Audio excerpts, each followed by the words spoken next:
Hi friends, good morning అందరికీ. Welcome to JLM electrical channel.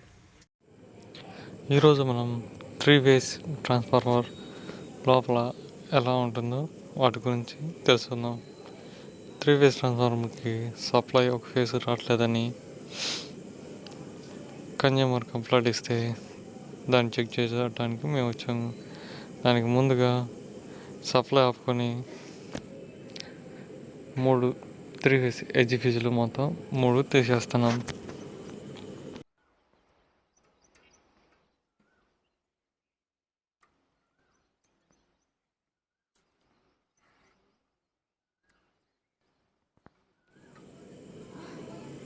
Okay, 3 edge ఫీజులు తీసేసిన తర్వాత ఎల్సీ రిటర్న్ చేస్తాము.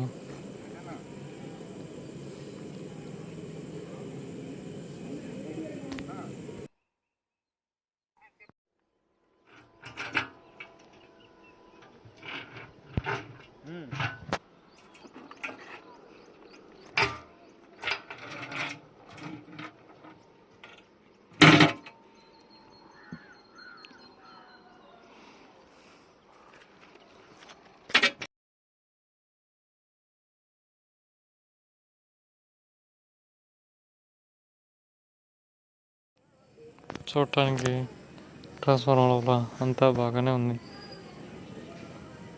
అన్నీ చెక్ చేసాం, ఏది లూజ్ కాంటాక్ట్ అనేది ఏం లేదు. హెచ్టీ ఎల్టీ 2 సైడ్లు చెక్ చేసాం. సప్లై ఉన్నప్పుడు అంతకుముందు ట్రాన్స్ఫార్మర్ హమ్మింగ్ అనేది అప్ అండ్ డౌన్ వస్తూ ఉంది. అంటే ఏదో ఒక ఫేస్ లూజ్ కాంటాక్ట్ అవ్వటమో ఫేస్ కట్ అవటమో జరిగి ఉంటుంది. ట్రాన్స్ఫార్మర్ లోపల ఏమైందో తెలియదు కాబట్టి ట్రాన్స్ఫార్మర్లోని ఆయిల్ మొత్తం తీసేస్తున్నాము. ఆయిల్ మొత్తం తీసేసిన తర్వాత మన కోర్ అనేది వైండింగ్ అనేది బయటకు కనబడుతుంది కాబట్టి ఏమైంది, ఎలా అయింది, ఏదైనా జరిగిందో కట్ అయిందని తెలుస్తుంది.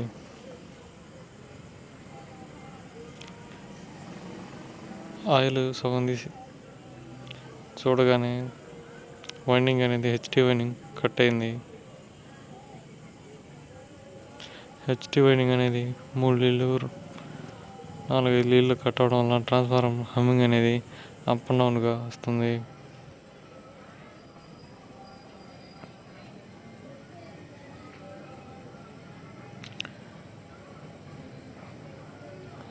అవతానికి ఒకటి అవి వచ్చేసి 3 ఫేసులు కామన్గా ఉన్నది న్యూట్రల్. లోపల వైండింగ్ అనేది హెచ్టీ వైండింగ్ కట్ అయిపోయింది.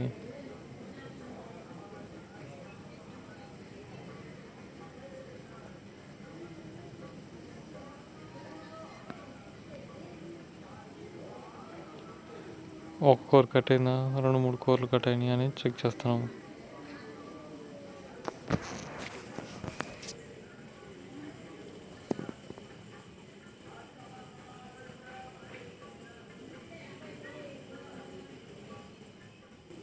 ఒక్కొక్క కోరే కట్ అయింది.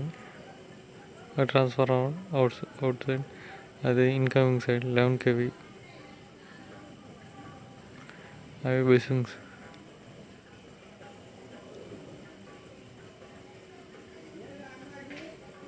అవి వచ్చేసి ఎది ఫీజులు ఎత్తేసుకున్నాం. అది వచ్చేసి ఇన్కమింగ్ లైన్ ట్రాన్స్ఫార్మర్కి. ట్రాన్స్ఫార్మర్ ఫెయిల్ అయింది. ఎస్పిఎంకి ట్రాన్స్ఫార్మర్ తీసుకెళ్ళి ఆల్రెడీ బాగు చేసిన 3 వేస్ ట్రాన్స్ఫార్మర్ 25 kVని మనం తీసుకొచ్చుకుంటాం. ఎస్పిఎం వాళ్ళు అన్నీ తీసేసి కొత్త వైండింగ్ అండ్ కోర్ వేస్తారు. అన్నీ చెక్ చేసుకొని మళ్ళీ ట్రాన్స్ఫార్మర్ రెడీ చేస్తారు.